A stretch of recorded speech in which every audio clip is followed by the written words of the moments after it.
Nós vamos falar sobre louvor. Olhe para o seu irmão e diga: louvor, elogio. Eu quero falar sobre louvar ao Senhor. E o primeiro texto é Lucas capítulo 17, versos 15 a 19. Um fato incrível, maravilhosamente maravilhoso, lindo, espetacular, acontecido no ministério de Jesus, quando ele estava passando pela fronteira da Galileia com a Samaria. Lucas 17, versos 15 a 19. Um deles, quando viu que estava curado, voltou, louvando a Deus em alta voz. Prostrou-se aos pés de Jesus e lhe agradeceu. Este era samaritano. Jesus perguntou: não foram purificados todos os 10? Onde estão os outros 9? Não se achou nenhum que voltasse e desse louvor a Deus, a não ser este estrangeiro. Então ele lhe disse: levante-se e vá, a sua fé o salvou. Um dos maiores pregadores batistas que o mundo já viu foi Charles Spurgeon, o inglês. E ele, olhando para esse texto, disse que o mundo está seco por falta de gratidão a Deus. O mundo está seco por ser ingrato ou mal agradecido. Mas vamos entender essa história de Lucas. Ela é dramática. Jesus está andando pela fronteira da Samaria com a Galileia e se depara com um grupo de 10 homens leprosos. E como vocês já sabem, uma pessoa leprosa não poderia viver em comunidade, a não ser numa comunidade de leprosos. Não poderia conviver com a sua família se sua família não fosse leprosa. Aqueles 10 homens poderiam ser chamados de uma comunidade da dor ou comunidade da tristeza, uma massa de dor. E eles não chegam perto de Jesus. O texto diz que à distância eles gritam, eles clamam e dizem: Senhor, compadece-te de nós. E Jesus à distância mesmo diz: vão até os sacerdotes e apresentem-se a eles. E a Bíblia nos conta que enquanto eles estão indo até os sacerdotes, e Jesus faz um desafio de fé, porque a ida de um leproso ao sacerdote se faria quando o leproso estivesse curado, e aqueles homens ainda não estavam curados. Então Jesus os está desafiando. Quando aqueles homens estão no caminho para se apresentarem ao sacerdote, como se já estivessem curados, eles de fato ficam curados. Aleluia. A mensagem é sobre louvor, viu, meus irmãos?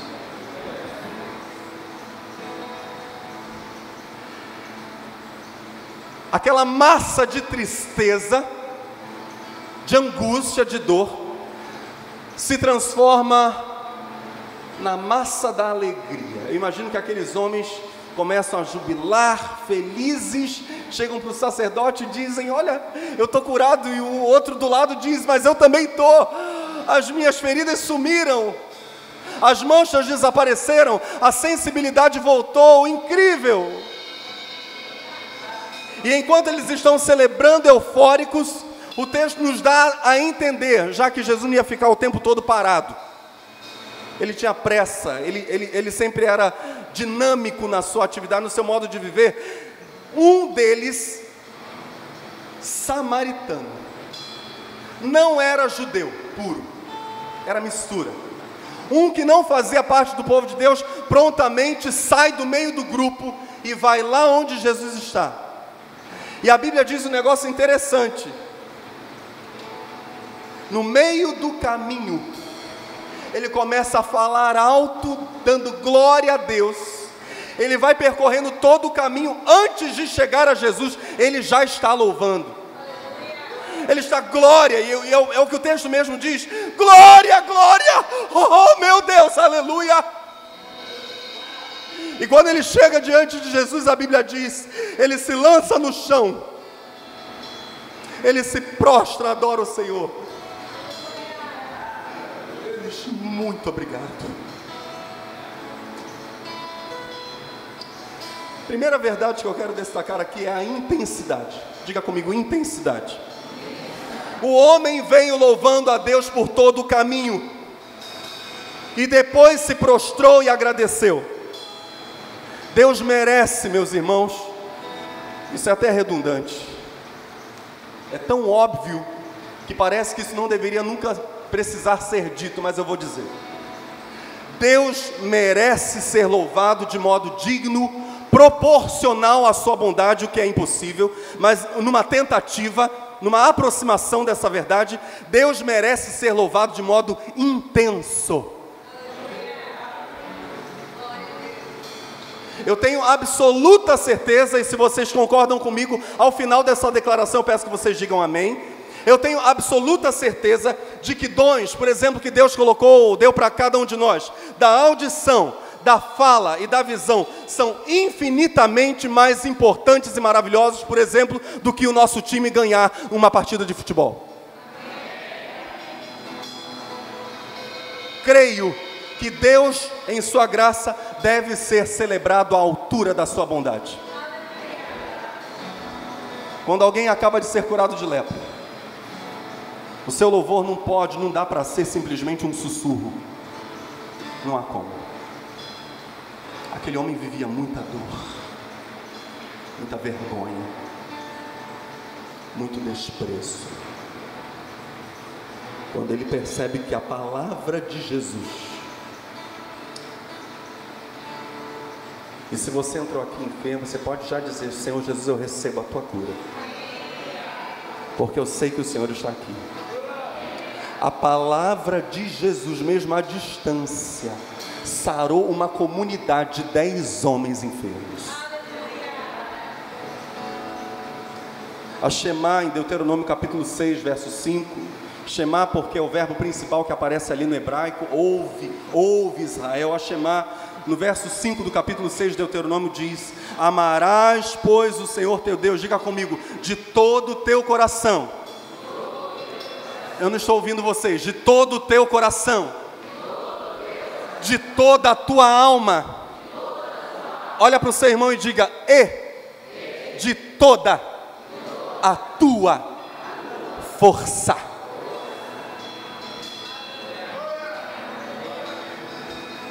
Deus quer ser louvado com força, com energia. É claro, a força que nós temos. Um enfermo no leito de enfermidade, talvez toda a força que ele tem para exaltar ao Senhor seja aleluia.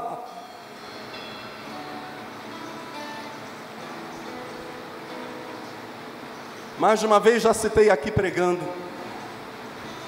minha mãe, que hoje praticamente vive em cima da cama. Ontem eu estava conversando com ela e minha irmã disse que foi um milagre que aconteceu. A saudade era muita, liguei, disse, Lenice, eu preciso matar a saudade de mamãe. Ela disse, Mauro, vamos ver se ela fala, porque ela não conversa mais com ninguém. E minha mãe conversou comigo. E quando Lenice perguntou, mãe, é Mauro no telefone, quem é Mauro? Ela disse, Mauro é meu filho querido. Ela se lembrou quem eu sou, conversou comigo, mas por mais de uma vez eu citei o exemplo de mamãe aqui, que com o lado esquerdo completamente paralisado, quando estava lúcida, quando estava só com problema motor, por diversas vezes sentadinha ali, ela louvava o Senhor.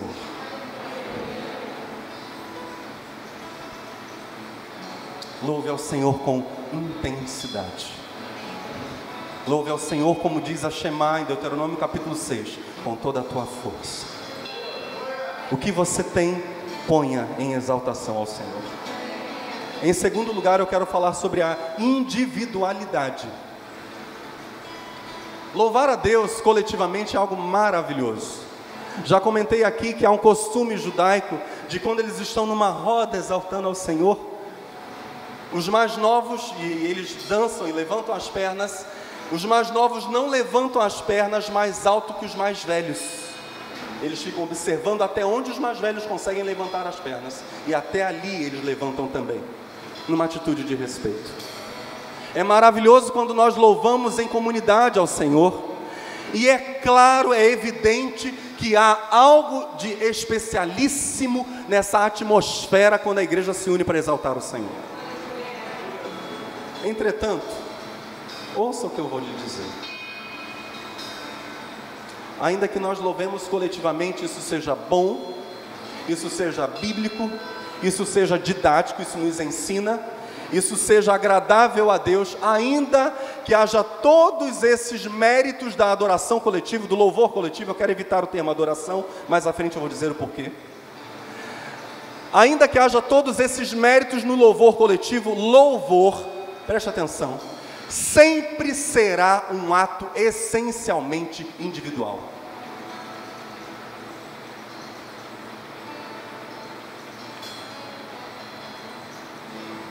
Louvor é essencialmente individual. No 6º capítulo de Cântico dos Cânticos de Salomão, um coro de mulheres diz à noiva: para onde foi o teu amado? Porque o amado sumiu. Para onde foi o teu amado, ó mais formosa entre as mulheres? Que rumo tomou o teu amado? E o buscaremos contigo, elas dizem para a noiva. Aí a noiva responde, olha só, ela responde: o meu amado desceu ao seu jardim, aos canteiros de bálsamo, para pastorear nos jardins e para colher os lírios. Eu sou do meu amado, e o meu amado, tirem o olho. Vocês podem até me ajudar indo comigo procurá-lo, mas o meu amado, gostou, né, meu bem? Mas o meu amado é meu. Em outras palavras, a noiva está dizendo: amigas, vocês até podem me ajudar a encontrar meu noivo desaparecido, mas ele é só meu. Não é nosso, é meu.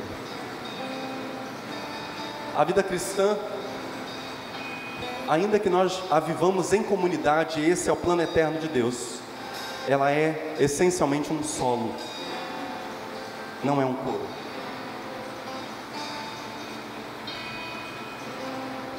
Todos teremos que fazer o nosso solo de gratidão ao Senhor, frequentemente.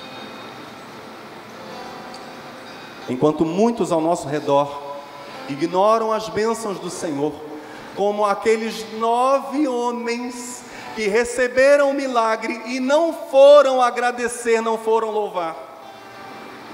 Por vezes nós teremos que ser o único leproso que sai do meio do grupo e diz: eu tenho que ir agradecer, eu tenho que ir louvar, eu não posso ficar aqui nesse ambiente de ingratidão. E frequentemente é mais comum haver pedidos, súplicas e orações do que louvor. Esse é um risco da caminhada.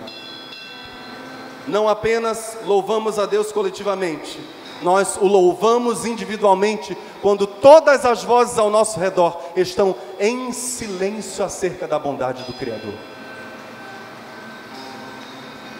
Diga: há um formato coletivo. Existe um formato coletivo do louvor, uma forma coletiva. Por exemplo, quando nós juntos cantamos, quando juntos erguemos as mãos, dançamos, quando juntos declaramos textos das Escrituras, quando juntos oramos também e jejuamos. Mas há um formato individual. O louvor que cada um de nós entrega ao Senhor individualmente, pondo para Ele, para a sua glória, os nossos dons, as nossas capacidades que Ele mesmo nos concedeu. O leproso voltou sozinho para Jesus. Só. E Jesus vai dizer: onde está todo mundo? Não foram 10 os que eu mandei irem lá ao sacerdote? Não foram 10 os curados? Jesus já sabia do milagre que havia acontecido. Só esse samaritano veio agradecer só.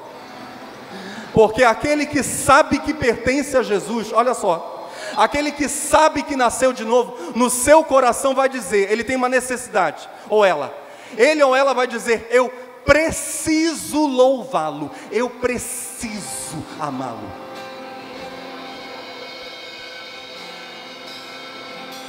Eu preciso. Eu não posso viver sem louvá-lo.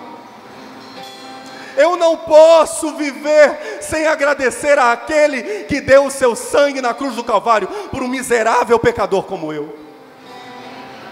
Eu não posso parar de amá-lo, eu preciso louvá-lo. O louvor alegra o coração de Deus, é verdade. Mas o louvor também beneficia, e eu quero usar essa palavra aqui de propósito, ela pode ser um erro de português, mas eu preciso usá-la. O louvor beneficia o louvador.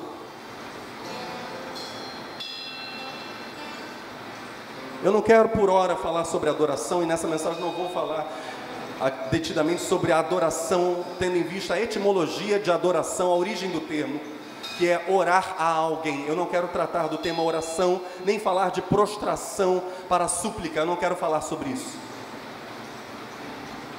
O louvor alegra o coração de Deus e beneficia aquele que louva. Na última quinta-feira, compartilhando mais um pouco do que o Senhor falou naquela visitação,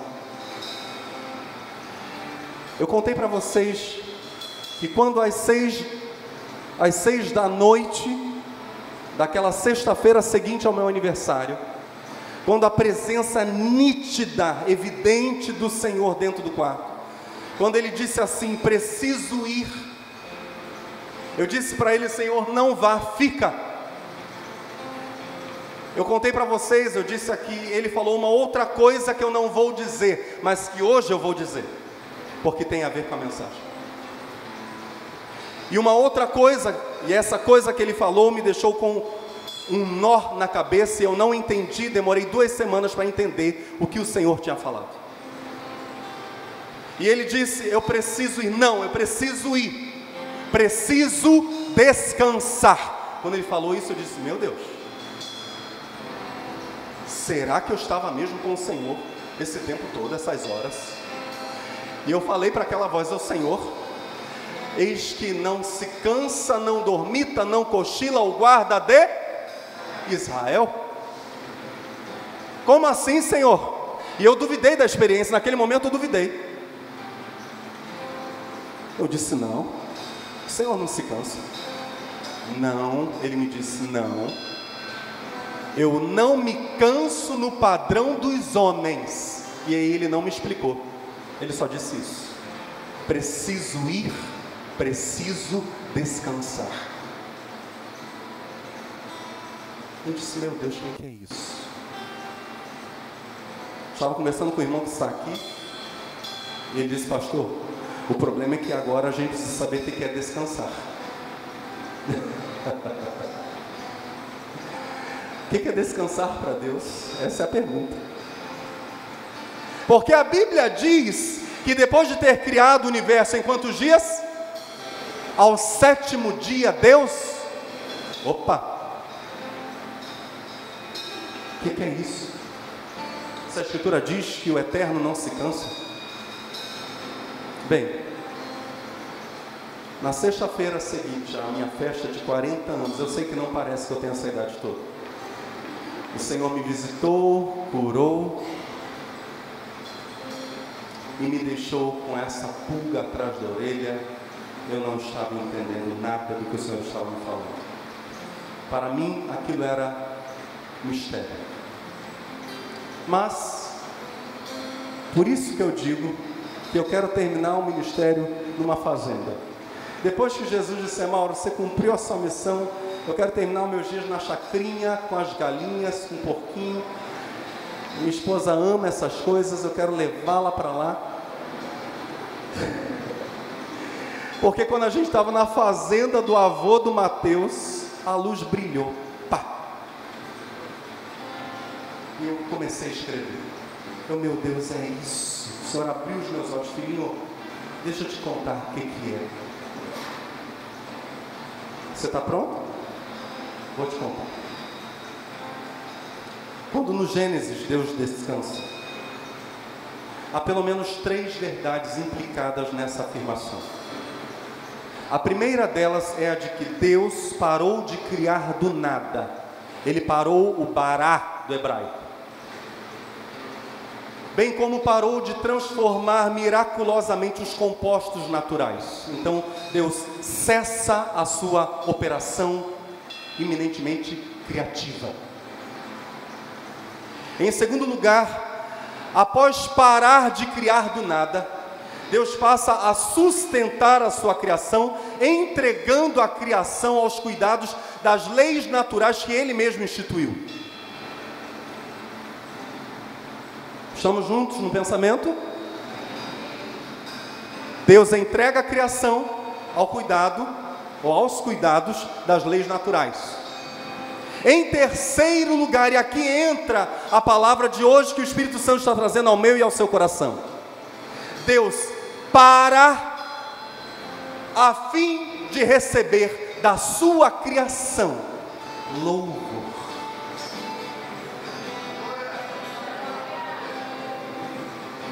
Deus para ser louvado. É interessante que Hebreus capítulo 4, versos 9 a 10, nos dá um lampejo dessas coisas, dizendo: portanto, resta ainda um repouso para o povo de Deus, porque aquele que entrou no seu repouso, ele próprio repousou de suas obras, como Deus das suas. As obras estão prontas, estão feitas. Deus para de intervir diretamente na formação dessas coisas, para evidentemente ser louvado. Quando o 6º dia terminou, preste muita atenção nisso. Quando o 6º dia da criação se encerra, o homem tem, Adão, um mundo, literalmente, para governar e para desfrutar. Toda a criação está pronta nas suas interações, na sua complexidade, e o Senhor do mundo, colocado por Deus com essa função, para governar, guardar, é Adão. Adão reinará sobre a criação. Esse é o momento quando tudo está pronto, quando tudo está devidamente ajustado. E é interessante que os testes de velhice da terra, de idade da terra, erram.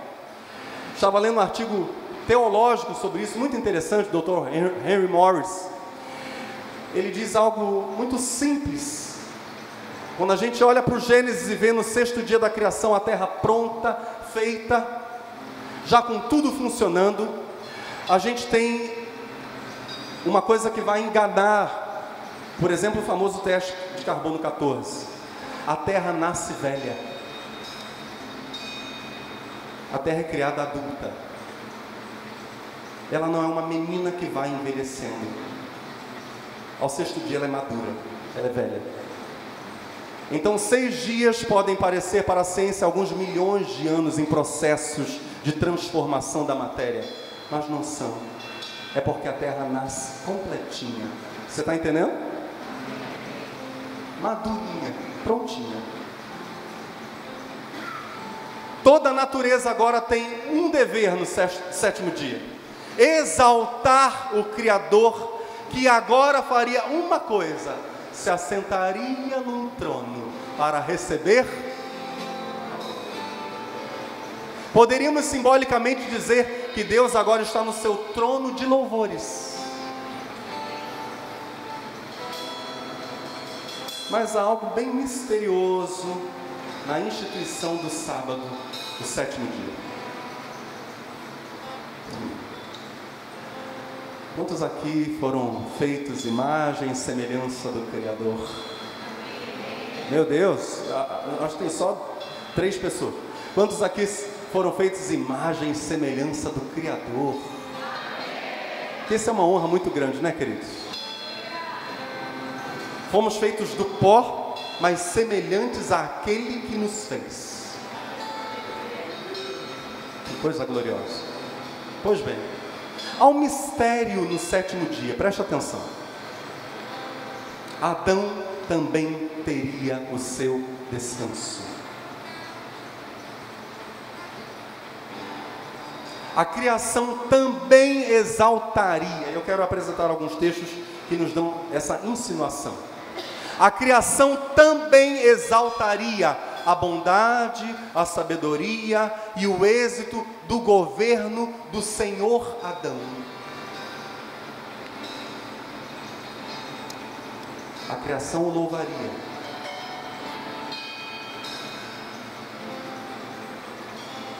Segundo 1 de Pedro, capítulo 2, verso 17, diz: tratem a todos com o devido respeito, amem os irmãos, temam a Deus. Diga comigo, amemos os irmãos, temamos a Deus e honremos o Rei. Quem era o Senhor do mundo no Gênesis? Adão. Exatamente, Adão. Adão, Pedro vai dizer, deveria ser honrado. Apocalipse capítulo 3, verso 9.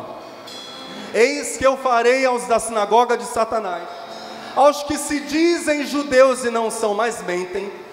Eis que eu farei, olha o que Jesus diz. Eis que eu farei que venham e adorem. Como? Prostrados a teus pés. É isso mesmo que a Bíblia está dizendo, tá? Pastor, o senhor está pregando o evangelho que exalta o homem?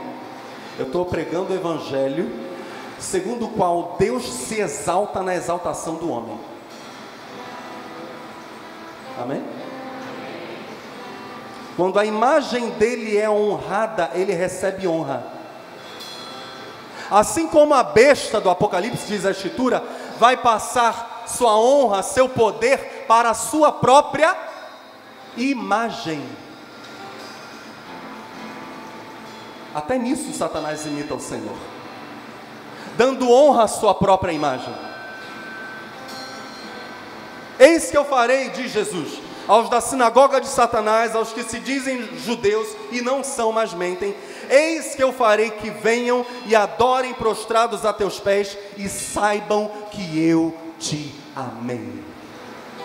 Vocês não estão aí, não é possível. Meu Deus, a igreja foi embora, amor. É o calor, foi todo mundo embora. O povo, ó, deu no pé. Jesus está dizendo, é promessa, nós estamos lendo promessa de Apocalipse. Jesus está dizendo que aqueles que forem fiéis até o fim, até seus inimigos terão que se prostrar diante deles e reconhecer que são amados de Cristo. Eu só estou lendo a Bíblia, não inventei esse texto, aqui no Evangelho segundo São Mauro. Não, é Apocalipse 3, verso 9.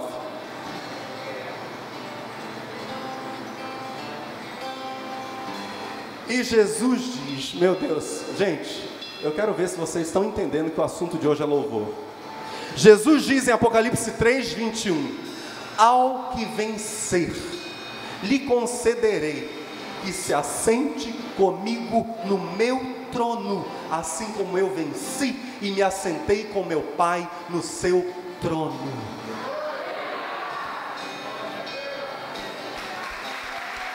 Meu Deus, meu Deus, não somos dignos, não somos, mas é o Evangelho.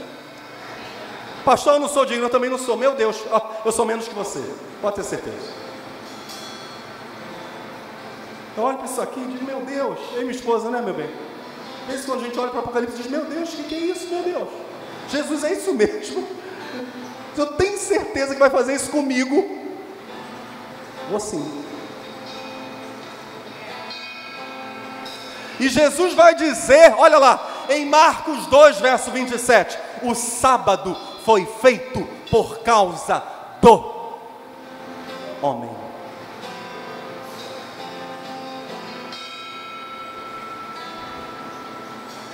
Agora preste atenção, de qual homem? Do homem caído ou do homem sem pecado? Quando o sétimo dia foi instituído? Antes ou depois da queda em Gênesis 3? Antes.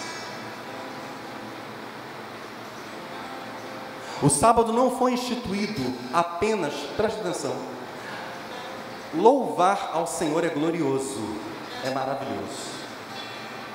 Entretanto, a Bíblia está falando de um duplo louvor. O homem receberia o louvor da criação por causa da sabedoria do seu governo e entregaria esse louvor ao Senhor. Temos uma figura muito semelhante a isso no Apocalipse. Os 24 anciãos pegam as suas coroas e as depositam diante do trono de Adonai. Quem tem coroa, até onde eu sei, é rei. E a Bíblia diz: honrai o rei.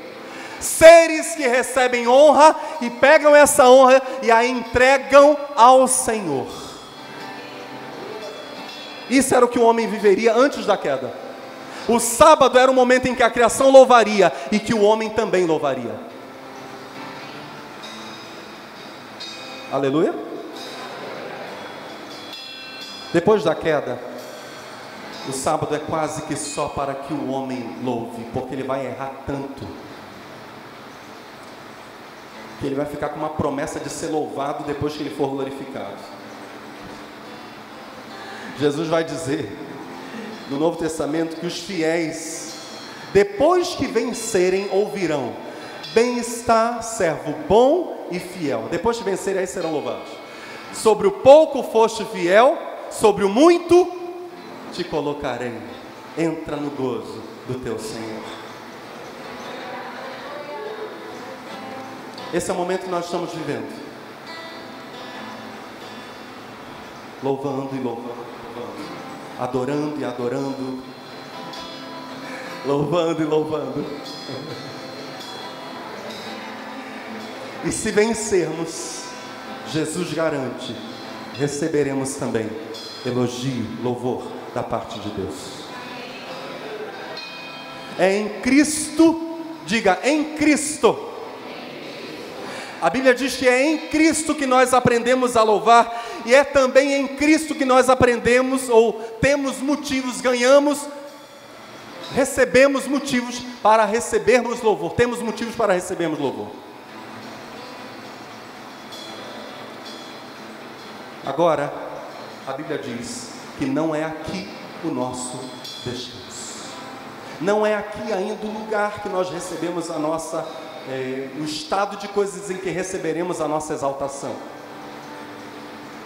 Descansarão das suas obras, diz a Escritura, aqueles que servirem fielmente ao Senhor. Desfrutarão de um sábado eterno, louvando e recebendo louvor. Aí eu entendi diversas coisas. Por exemplo, o propósito supremo da terra chamada Canaã, a terra da promessa, era, diga comigo, ser uma terra de louvor. Deus introduziria Israel num ensaio do descanso, porque o efetivo descanso vem na glorificação, quando não há mais nenhum tipo de sofrimento. Um ensaio em que sumamente, o povo de Israel iria louvar a Deus, uma terra de gratidão. Hebreus capítulo 4, versos 1 a 4 diz: temamos, pois, que porventura, deixada a promessa de entrar no seu repouso, pareça que algum de vós fique para trás, porque também a nós foram pregadas as boas novas, como a eles, mas a palavra da pregação nada lhes aproveitou, porquanto não estava misturada com a fé naqueles que a ouviram. Porque nós, os que temos crido, entramos no repouso, tal como disse: assim jurei na minha ira, que não entrarão no meu repouso, embora as suas obras estivessem acabadas desde a fundação do mundo. Porque em certo lugar, disse assim do sétimo dia, ou do dia sétimo: e repousou Deus de todas as suas obras no sétimo dia.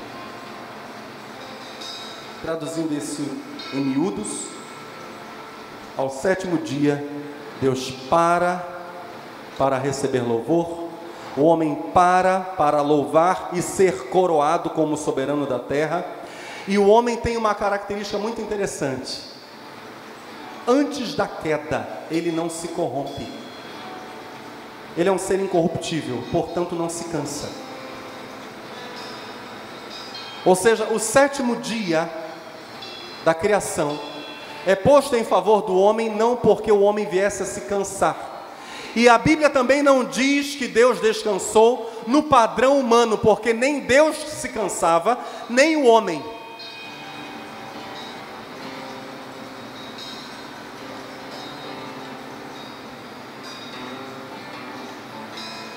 Aquele descanso do Deus que não se cansa e do Adão incorruptível, sem desgaste no corpo, isso fica tão evidente, é interessante que isso fica tão evidente no caso de Adão, que Adão, antes da queda, não se deterioraria, não se desgastaria, possivelmente não dormiria. E eu preciso dizer para vocês que, fazendo a comparação que Gálatas faz de Jesus como sendo o segundo Adão, Jesus só precisou ou só pôde morrer e só pôde dormir, coisa que ele vai comparar com a morte. A menina de 12 anos, sobre a menina de 12 anos, Jesus vai dizer, ela não está morta, ela está dormindo. Jesus só pôde morrer e dormir porque ele se identificou com a carne pecadora. E Adão só veio a dormir por uma intervenção divina direta. Ele não dormiria. Para que Eva viesse à existência, vinda do corpo de Adão, Deus faz soberanamente com que Adão entre num profundo sono. Estamos juntos aqui no pensamento, meus irmãos? Estamos falando sobre descanso. Deus tem que intervir soberanamente, porque aquele ser não estava sujeito à degradação, ao cansaço, à morte.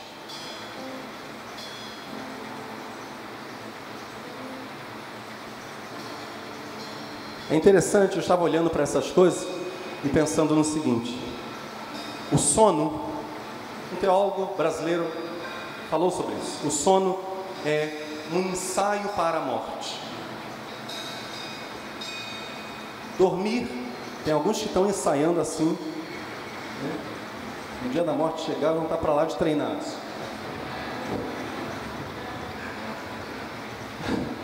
Mas um teólogo brasileiro disse isso: dormir é um ensaio para a morte.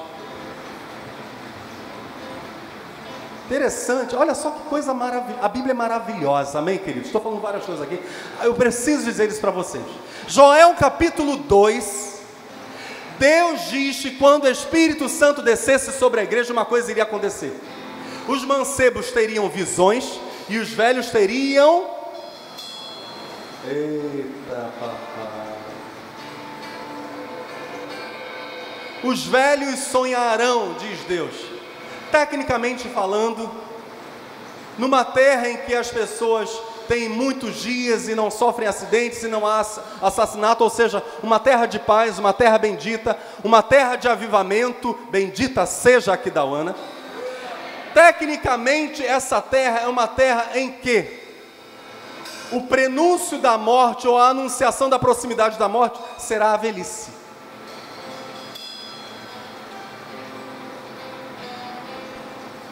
Ficar velho nessa terra em que as pessoas não morrem por acidente, nem por crime, nem por doenças graves, é morrer por velhice. Mas a Bíblia está dizendo, vejam só, que a descida do Espírito Santo sobre a igreja reverteria, de certo modo, o sentido decadente do sono como ensaio para a morte, e faria com que até o momento de ensaio da morte, até o momento de sono, de dormir, fosse uma hora bendita em que Deus falaria com o nosso espírito, em que Deus revelaria coisas ao nosso espírito, em que nós teríamos visões noturnas. O ensaio da morte, então, se tornaria de fato um descanso. descanso de Adonai. Descansar para o Senhor, então, é parar, sobretudo para receber louvor. Pastor, me confundi todo, agora vai ficar tudo claro.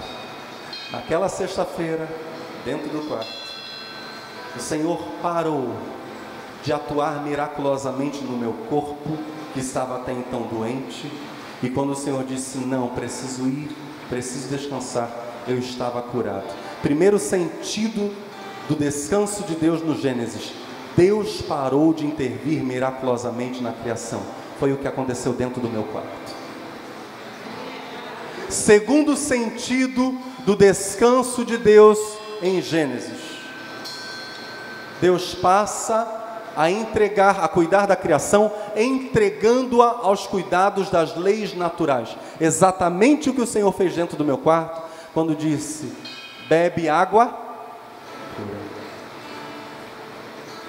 Ele estava me entregando agora as leis naturais, dizendo, é responsabilidade tua agora fazer a manutenção da tua saúde. Eu já intervim miraculosamente, agora você cuida do corpo. E em terceiro lugar, quando o Senhor disse, preciso ir, preciso descansar, Ele estava esperando de mim que eu o louvasse.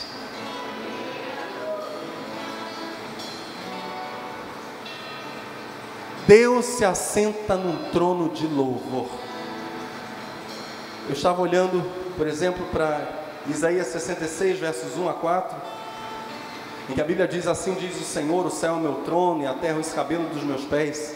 Que casa me edificaríeis vós e que lugar seria o do meu descanso? Onde Deus receberia louvor? A terra toda é dele. Ele não está pedindo uma construção. Ele está pedindo vidas consagradas e um lugar consagrado, com vidas consagradas, no qual ele será louvado. Ele vai dizendo, porque a minha mão fez todas estas coisas, e todas estas coisas foram feitas, diz o Senhor, mas eis para quem olharei. Aqui está a casa na qual eu quero habitar, aqui está o lugar do meu descanso, onde eu recebo louvor. Eis para quem olharei, para o pobre e abatido de espírito, e que treme, diga comigo, treme da palavra do Senhor. Uma das coisas que eu mais gosto de ver é quando estou ministrando a palavra do Senhor e há pessoas que estão comendo a palavra do Senhor. Essas pessoas, diz Isaías 61, versos 1 a 4, são exatamente aqueles para quem o Senhor olhará.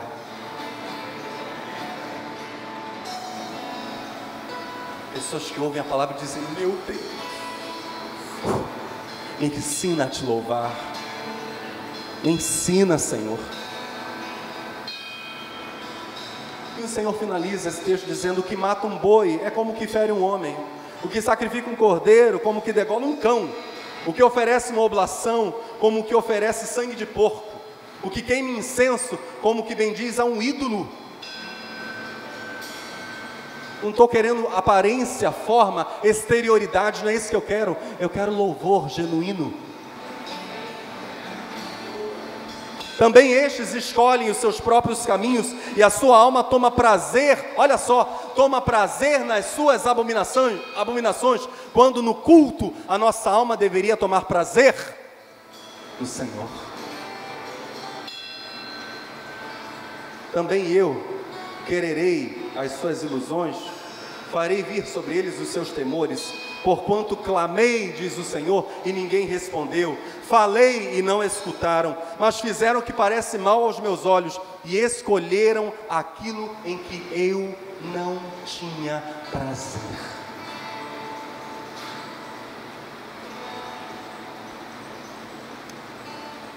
Atos 7 vai repetir essa ideia dizendo, o Altíssimo, Estevão vai dizer, não habita em templos feitos por mãos de homens, como diz o profeta: o céu é o meu trono e a terra o estrado dos meus pés. Que casa me edificarei, diz o Senhor? Será que eu estou em busca de coisas naturais apenas, de pedra? Ou qual é o lugar do meu repouso? Onde é que eu vou parar para receber louvor? Porventura não fez a minha mão todas estas coisas? E aí Estevão vai dizer algo que tem tudo a ver com a ideia de louvor e de repouso. Ele vai dizer: homens de dura cerviz e incircuncisos de coração e ouvido, vós sempre resistis ao Espírito Santo, assim sois vós como vossos pais. Vocês não têm prazer no Senhor, ao contrário, vocês entristecem o Senhor. Vocês são duros com a palavra do Senhor. A minha oração, antes de ir para a parte final desta mensagem, é a seguinte: que em nome de Jesus, Deus encontre em nossas casas, em nossas vidas e nesta casa, um lugar de descanso.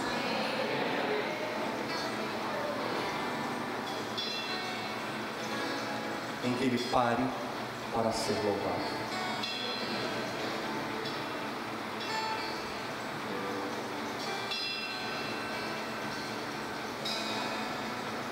Que Ele encontre isso na sua vida.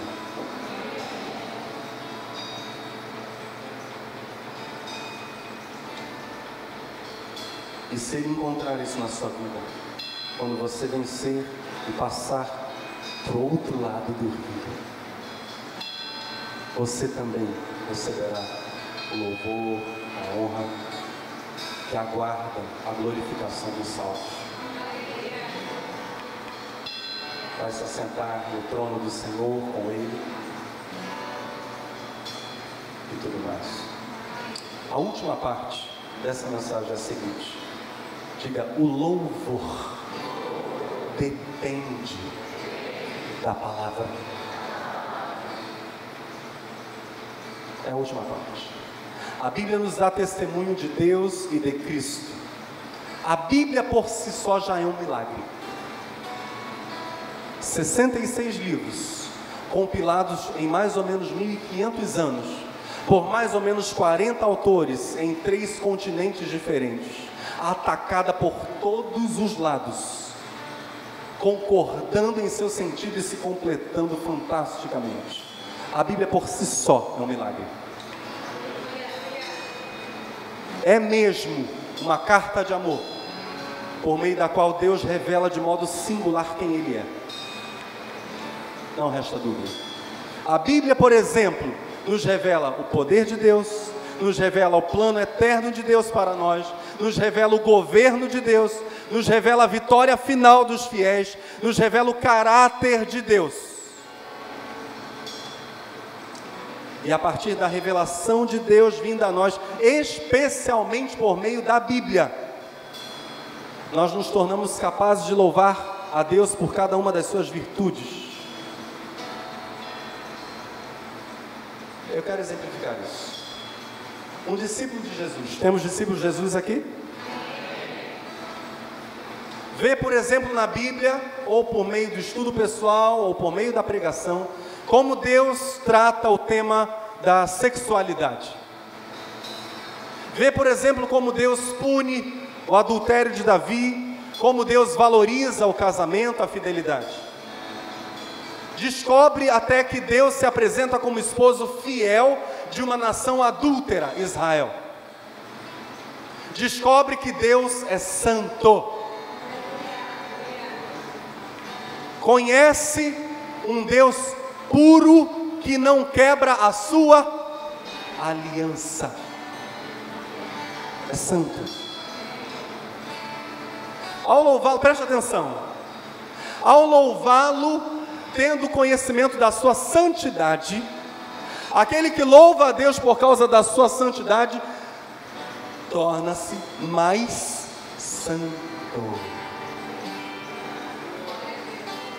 Pastor, então peraí, então a Bíblia está nos dando um segredo? Sim. Há pessoas que dizem assim: eu tenho muita dificuldade para perdoar. Deus já te deu um remédio para isso. Louve-o porque Ele é perdoador. Louve-o porque Ele perdoa a todos em Jesus Cristo. E chama a todos à salvação, mesmo os mais duros, mesmo os que mataram seu filho. Comece a louvá-lo. Senhor, eu te louvo porque o Senhor é o Deus de perdão. Eu te louvo porque o Senhor é o Deus da segunda chance. Eu te louvo porque o Senhor chama para junto de si aqueles que te rejeitam e que cospem na tua face. Tenho a mais absoluta certeza, e vou falar de um texto que revela isso. Tenho a mais absoluta certeza que à medida em que louvamos a Deus por suas características, por seu caráter, por seu poder, nós crescemos naquelas mesmas características. O louvor alegra o coração de Deus e abençoa aquele que louva ao Senhor. O louvor abre portas de cura. O louvor nos faz parecer, diz o Salmo 115, com aquilo que louvamos. Quantos aqui querem parecer com Jesus? Oh, tá fraco? Quantos aqui querem parecer com Jesus? Oh!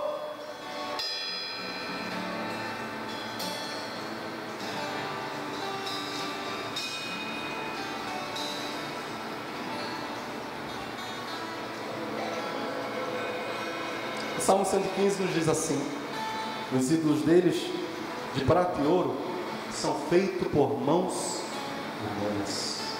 Tem boca, mas não podem. Olhos, mas não podem. Tem ouvidos, mas não podem ouvir. Nariz, mas não podem sentir cheiro. Tem mãos, mas nada podem apalpar. Pés, mas não podem andar. E não emitem som algum com a garganta. Agora olha o que diz o verso 8: tornem-se semelhantes a eles todos aqueles que os fazem e que os adoram. A Bíblia está dizendo para nós que nós nos tornamos semelhantes àquele que louvamos. As virtudes que nós louvamos nos capturam. Elas se apoderam de nós. Quem elogia, agora preste atenção, hein? Quem fica exaltando aquela pessoa que está lá com a vida toda torta, a sexualidade toda destruída, está atraindo para a sua vida todas aquelas abominações, todos aqueles problemas. O homem se torna semelhante àquilo que louva. Nossa, mas aquele artista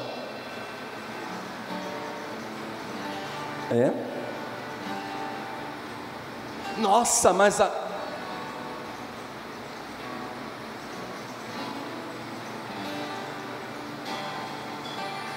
quantos aqui querem ser violentos? Temos alguém aqui que quer ser violento? Glória a Deus, então não temos ninguém aqui curtindo MMA. Que benção. Você veio mesmo ouvir a pregação hoje? Está todo mundo aí? Ninguém foi embora no meio da mensagem? Ah, que benção. Os salmos dizem que Deus abomina aqueles que têm prazer na violência.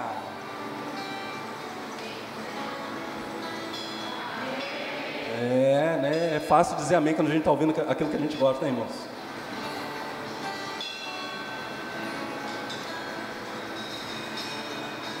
Não, pastor, não tem prazer na violência em nenhuma das suas formas, amém. Então deixa a tua TV desligada quando estiver passando aquele lixo do diabo lá.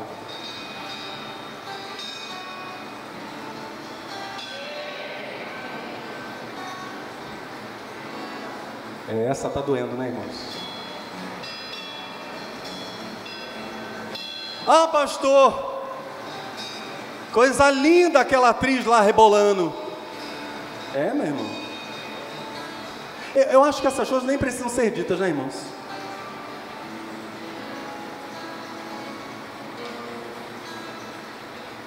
Que coisa linda aquele programa lá, aquele intervalo lá, aquelas pessoas fazendo aquelas coisas abomináveis aos olhos do Senhor, e o crente lá dando risada, coisa mais linda, né, irmãos?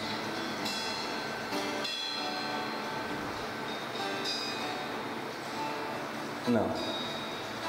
De uma mesma fonte não pode brotar água doce e água amarga. Ou brota água doce para o louvor do Senhor, ou brota água amarga, as duas não dá. Precisamos saber aquilo que agrada ao Senhor. E se o agrada, nisso eu tomarei prazer. Se Jesus jamais se agradaria de ver pessoas se socando, se Jesus jamais se agradaria de ver pessoas lá rebolando, fazendo as suas coisas abomináveis, se Jesus jamais se agradaria de ver piadinhas picantes, etc e tal, essas coisas não servem para os discípulos de Jesus.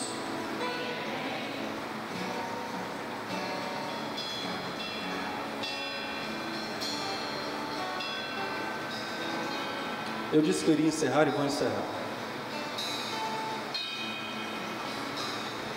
Diga palavra, mais louvor, igual a caráter.